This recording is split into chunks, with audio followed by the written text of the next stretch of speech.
Hello student, इस video में electrical units के विषय में हम लोग पढ़ेंगे। इसके पहले वाले वीडियो में हम लोग फैराडे का विद्युत विच्छेदन नियम का अध्ययन किया। उसमें उनके दो नियम पढ़े थे और इस वीडियो में इलेक्ट्रिकल यूनिट मतलब विद्युतीय इकाई के विषय में हम लोग देखेंगे। सबसे पहले एम्पियर के देखेंगे। एम्पियर क्या है, एम्पियर क्या होता है। आपसे कोई पूछे एम्पियर क्या है तो आप कहेंगे एम्पियर विद्युत धारा की इकाई है, अर्थात विद्युत की वह स्थिर मात्रा है जो सिल्वर नाइट्रेट के विलयन में 1 सेकेंड तक प्रवाहित होकर 0.00118 ग्राम सिल्वर को मुक्त करता है। उसको हम 1 एम्पियर के नाम से जानते हैं। तो हम लोग सिर्फ इतना ही कहेंगे कि एम्पियर जो है विद्युत धारा की इकाई है।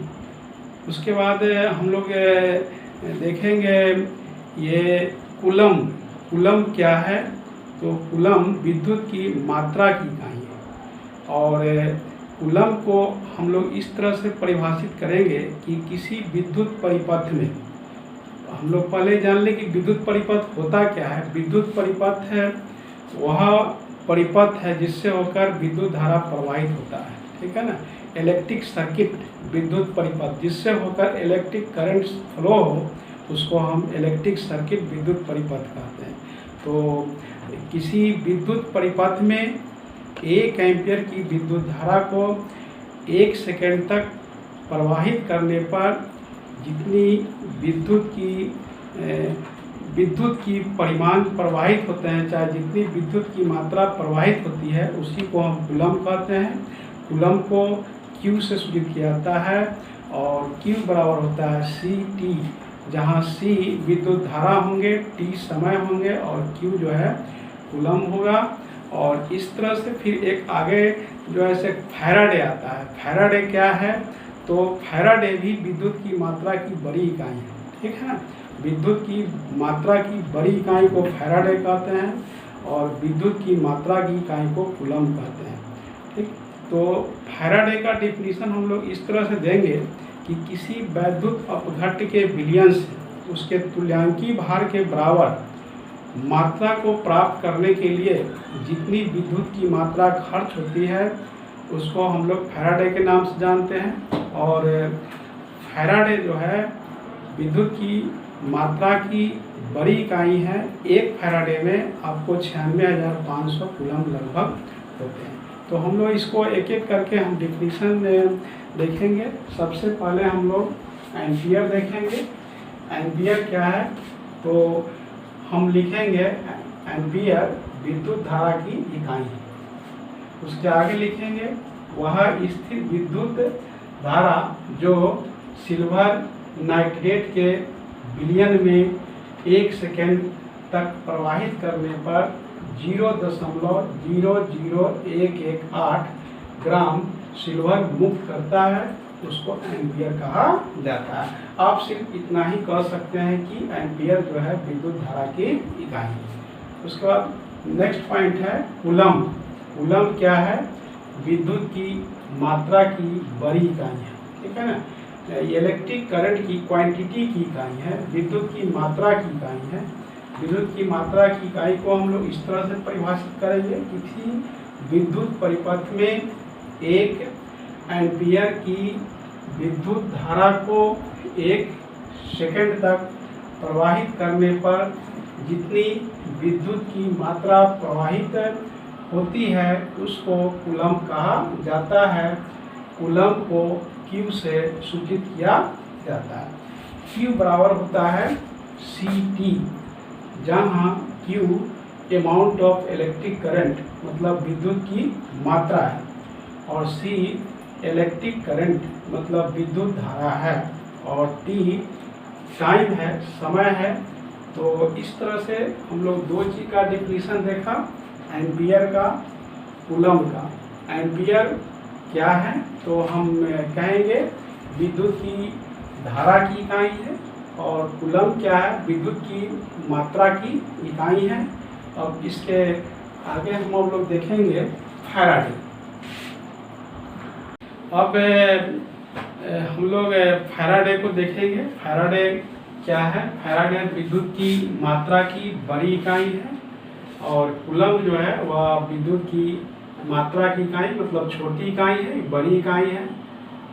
ये डिफिनीशन हम ऐसे लिखेंगे, किसी वैद्युत अपघट्य के विलयन से उसके तुल्यांकी भाग के बराबर मात्रा को प्राप्त करने में लगे विद्युत की मात्रा को फैराडे कहा जाता है। फैराडे को F से सूचित किया जाता है।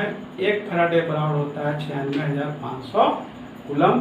तो हम लोग लिखेंगे फैराडे विद्युत की मात्रा की बड़ी इकाई है। किसी वैद्युत अपघट्य के विलयन से उसके तुल्यांकी भार को प्राप्त करने में लगे विद्युत की मात्रा को फैराडे कहा जाता है। फैराडे को F से सूचित किया जाता है। एक फैराडे बराबर होता है 96,500 कूलम। ये जनरली आपको MCQ क्वेश्चन मतलब ऑब्जेक्टिव क्वेश्चन में पूछते हैं, एक फैराडे का मान कूलम में कितना होता है। तो हम लोग बोलेंगे एक फैराडे का मान कूलम में 96,500 कूलम होता है, अर्थात एक फैराडे बराबर है 96,500 कूलम। अब ये ओम है। ओम क्या है, तो ये प्रतिरोध रेजिस्टेंस की इकाई है, इसको ओम से सूचित किया जाता है। वोल्ट क्या है, यह विद्युत विभव की इकाई है मतलब विभवांतर की इकाई है। और वाट क्या है, यह शक्ति की ऐसा इकाई होता है जो 1 जूल प्रति सेकंड के बराबर होता है। इस तरह से इलेक्ट्रिकल यूनिट में हम लोग देखें एम्पियर, कूलम्ब, फैराडे, ओम, वोल्ट, वाट। एम्पियर विद्युत धारा की इकाई है, एम्पियर विद्युत धारा की इकाई है। कूलम विद्युत की मात्रा की इकाई है। फैराडे विद्युत की मात्रा की बड़ी इकाई है। ये ओम विद्युत परिपथ में उत्पन्न प्रतिरोध की इकाई है मतलब सिग्नल कहेंगे प्रतिरोध की इकाई है।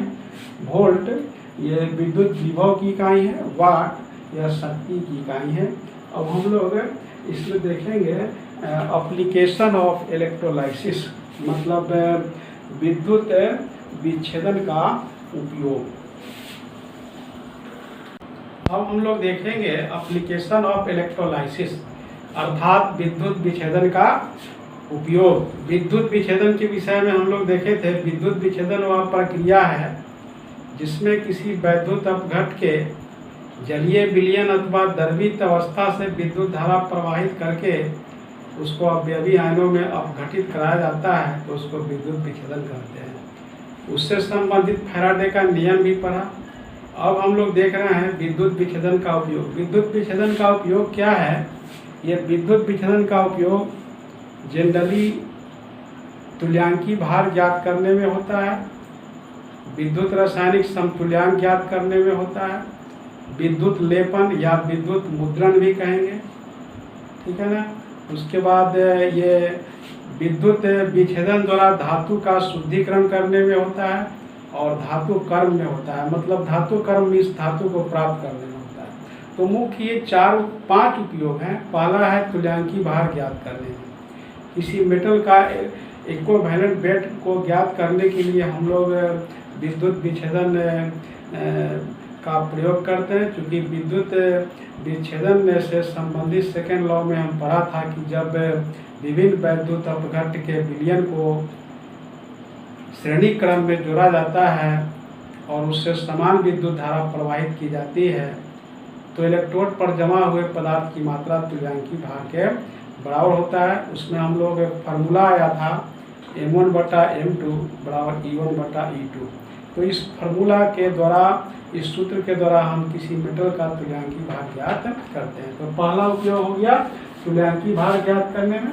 सेकंड है विद्युत रासायनिक समतुल्यांक ज्ञात करने में, कैलकुलेशन ऑफ इलेक्ट्रोकेमिकल इक्विवेलेंट, है ना। विद्युत रासायनिक समतुल्यांक ज्ञात करने में ये हम लोग कैसे करते हैं, तो ये फर्स्ट लॉ में हम लोग पढ़े थे कि किसी वैद्युत अपघट्य में इलेक्ट्रोड पर जमा हुए पदार्थ की मात्रा उसमें प्रवाहित विद्युत धारा की मात्रा के समानुपाती होता है। उसके अंतर्गत हम लोग एक फार्मूला आया था M बराबर ZCT, जहाँ Z विद्युत रासायनिक समतुल्यांक था। तो इस फार्मूला के द्वारा किसी मेटल का, किसी पदार्थ का हम लोग विद्युत रासायनिक समतुल्यांक ज्ञात कर सकते हैं। तो इस तरह से दो ठो हुआ, पहला हुआ तुल्यांकी भार ज्ञात करने में, दूसरा विद्युत रासायनिक समतुल्यांक ज्ञात करने में। तीसरा है इलेक्ट्रोप्लेटिंग, विद्युत लेपन में, मतलब एक मेटल के ऊपर किसी दूसरे मेटल के अस्तर को चढ़ाने में या लेप लगाने में हम लोग इलेक्ट्रोलाइसिस का प्रयोग करते हैं, विद्युत विच्छेदन का प्रयोग करते हैं। उसी को हम लोग इलेक्ट्रोप्लेटिंग या विद्युत लेपन के नाम से जानते हैं। और चौथा है electro refining of metal, means धातु को विद्युत शोधन करने में, मतलब धातु की शुद्धिकरण करने में। इलेक्ट्रोलाइसिस मेथड द्वारा धातु का शुद्धिकरण किया जाता है। इस विधि में जिस धातु का शुद्धिकरण करना होता है उस धातु का मोल्टेन फॉर्म, मतलब द्रवित अवस्था इलेक्ट्रोलाइटिक सेल में या इलेक्ट्रोलाइटिक टैंक में लेकर उसमें विद्युत धारा प्रवाहित की जाती है। ऐसी स्थिति में जो शुद्ध मेटल होते हैं वह आपको कैथोड पर, मतलब ऋणोद पर एकत्र हो जाता है। क्योंकि धातु धनायन होता है इसलिए शुद्ध धातु कैथोड पर एकत्र हो जाता है। उस कैथोड को हम लोग बाहर निकाल लेते हैं और शुद्ध धातु को खरोच कर अलग कर लेते हैं। इस तरह से हम लोग इलेक्ट्रोलाइसिस मेथड, मतलब विद्युत विच्छेदन की विधि से किसी धातु का शुद्धिकरण भी कर सकते हैं। और ये लास्ट इलेक्ट्रोमेटलर्जी है। इलेक्ट्रोमेटलर्जी मतलब विद्युत विच्छेदन द्वारा धातु कर्म। धातु कर्म का मतलब होता है अयस्क से धातु को शुद्ध रूप में प्राप्त करने में जो लगी प्रक्रिया होती है, जो प्रोसेस होता है, उस प्रोसेस को हम मेटलर्जी बोलते हैं। ठीक है ना। मतलब किसी अयस्क से धातु को शुद्ध रूप में लगी प्रक्रियाओं को हम धातु कर्म के नाम से जानते हैं। उसमें धातु प्राप्त करने की एक विधि जो है विद्युत विच्छेदन भी है। इसमें क्या है कि इस विधि से वैसे धातु का हम लोग निष्कर्षण करते हैं जिसको मोल्टेन फॉर्म में कन्वर्ट किया जाता है, कंपाउंड के रूप में रहता है, तो उसको मोल्टेन फॉर्म के रूप में कन्वर्ट कर लेते हैं। इलेक्ट्रोलाइटिक सेल में इलेक्ट्रोलाइटिक टैंक में लेकर इलेक्ट्रिक करंट सप्लाई करते हैं।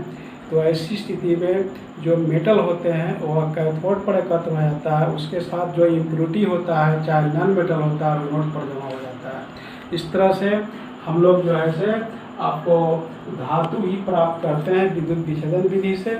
इस तरह से एप्लीकेशन में आपका 5 गो उपयोग आया, मतलब 5 यूज है। पहला हो गया तुल्यांकी भार ज्ञात करने में, दूसरा विद्युत रासायनिक समतुल्यांक ज्ञात करने में, तीसरा विद्युत लेपन में, चौथा धातु को विद्युत शोधन करने में, और पांचवा है विद्युत द्वारा या विद्युत विच्छेदन द्वारा धातु कर्म। तो इस वीडियो में इतना ही। अब नेक्स्ट वीडियो में इसको कंटिन्यू किया जाएगा।